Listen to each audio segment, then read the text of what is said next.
Here we go, folks. This is great. Here we go. All right, here we go. Colts general manager Chris Ballard, confident in receiving core after relatively quiet offseason. Quote, we think we're a little bit better than other people do. Hey, don't speak for everybody. We think you're already great. We've already got you pegged as Super Bowl winners, folks. We've walked through the NFL schedule. We have them going 17-0, beating the Rams in the Super Bowl. So don't put us in that kind of we think we're a little bit better than other people do, because if you think you're better than what we think you are, I mean, geez, that's big time. I mean, you think you're better than undefeated, going to the Super Bowl and winning? Oh, whoa. So, Chris Ballard, folks, we agree, man. Let's go back to the odds here of winning the Super Bowl this year. I believe the last time we checked the Colts winning the Super Bowl, I don't know the exact number. I want to say it was either +7. It was in the range of +7 to +1100, which is great. But let's see if those odds have gone up. Let's see if those odds have gone down any. Because, folks, I'm telling you, we're big on this team, folks. Absolutely big. They got to the wild card game and almost beat the Bills with Phillip Rivers. I'm saying Carson Wentz is definitely an upgrade over Phillip Rivers, and they're ready to rock. Alrighty, here we go. Team futures. NFL championship winner. Here we go. Where are the Colts? Ooh, I don't know if this is either went up or down. It's great value either way. But the Colts to win the Super Bowl are plus 2,500, folks. You put $100 on that, you win $2,500. That's good money. No, I'll take that. I'd bet 25,000. Put 25,000 on that. $25,000 nets you 650 grand, folks. Woo! Damn! That's great money. Take that. I love that, folks. We are big on the Colts. Jeez. The Broncos are at plus 2,500. Jeez. Wow. Disrespect there by Vegas. The Cowboys are at plus 2,500. Jeez. Disrespect. The Packers are plus 1,600 with Aaron Rodgers in question. That's disrespect to the Colts. The Browns plus 1,600. The 49ers plus 1,300. What? With the quarterback controversy of Jimmy Garoppolo and a rookie quarterback, they're plus 1,300 over the Colts? What? Disrespect here.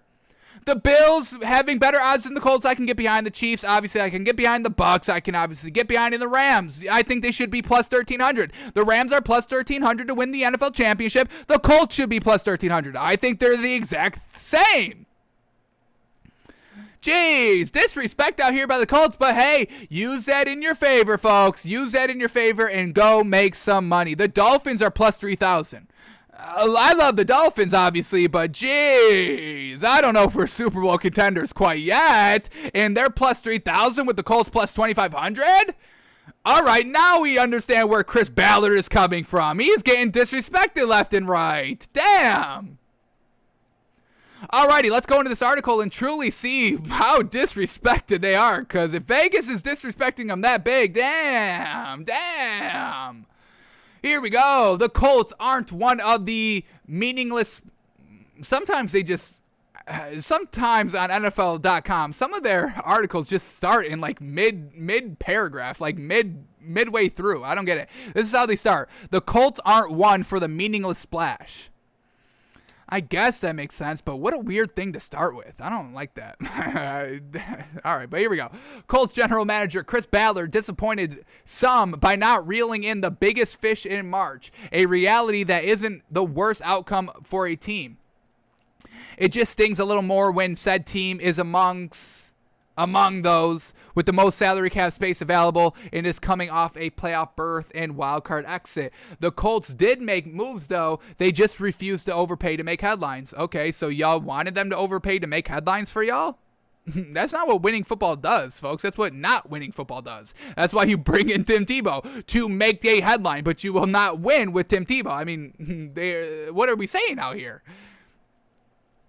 All right, here we go. Quote, we've got good players out of free agency, and we've been successful, Chris Ballard said.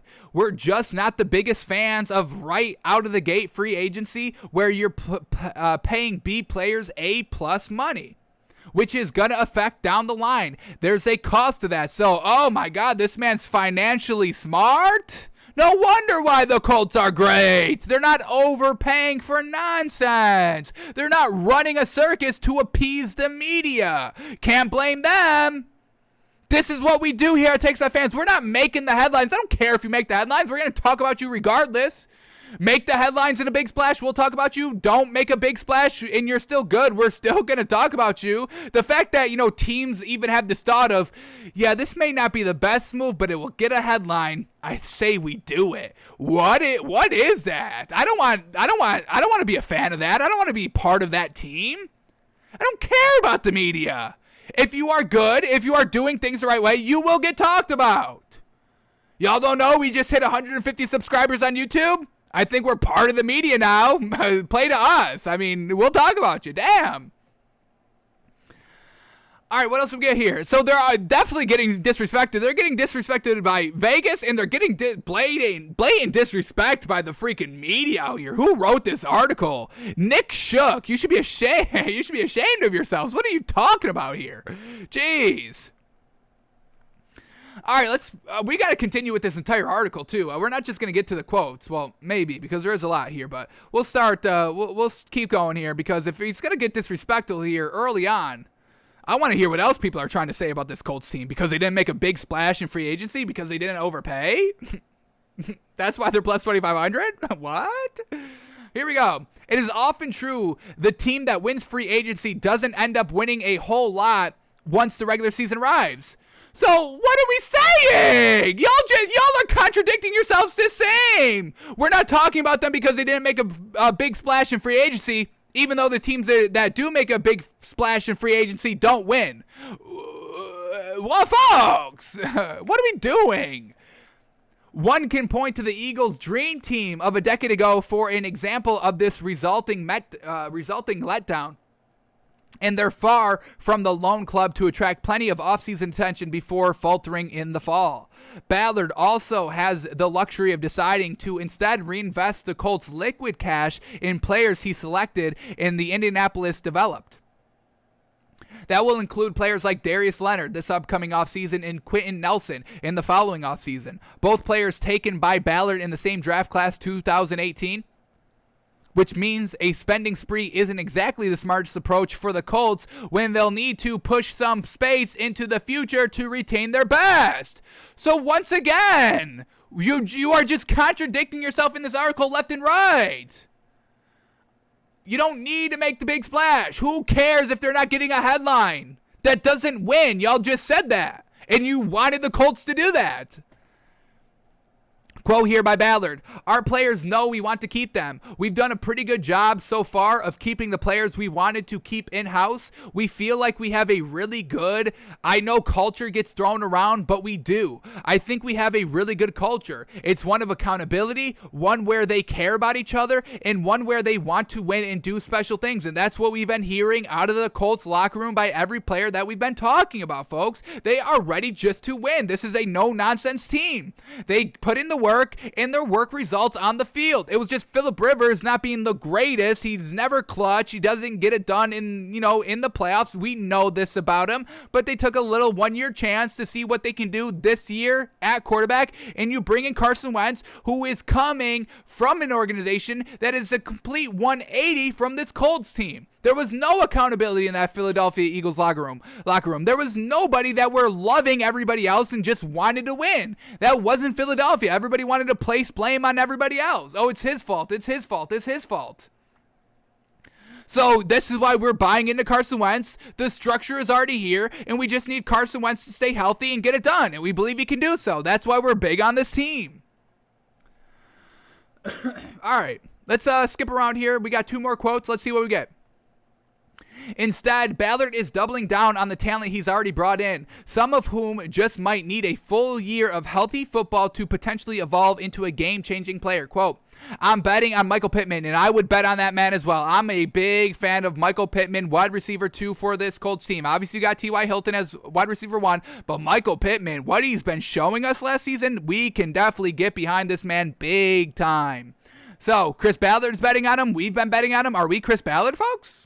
Chris Ballard, hey, you need a front office role. Hey, we're here. We're here. We'll do takes by fans from the Colts organization. I don't care.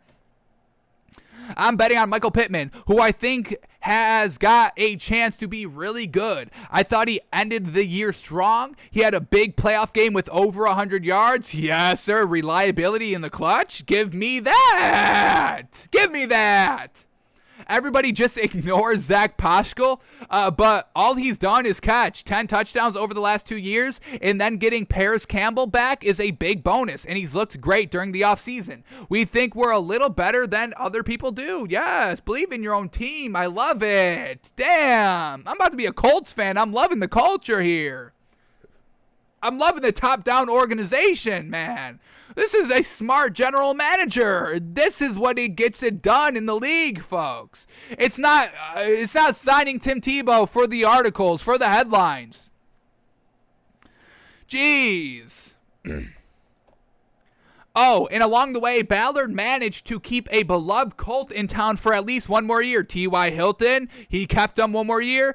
You think that's tough? I mean, T.Y. Hilton hasn't been really winning in the last 5 years because they haven't really had the quarterback right ever since Peyton Manning left.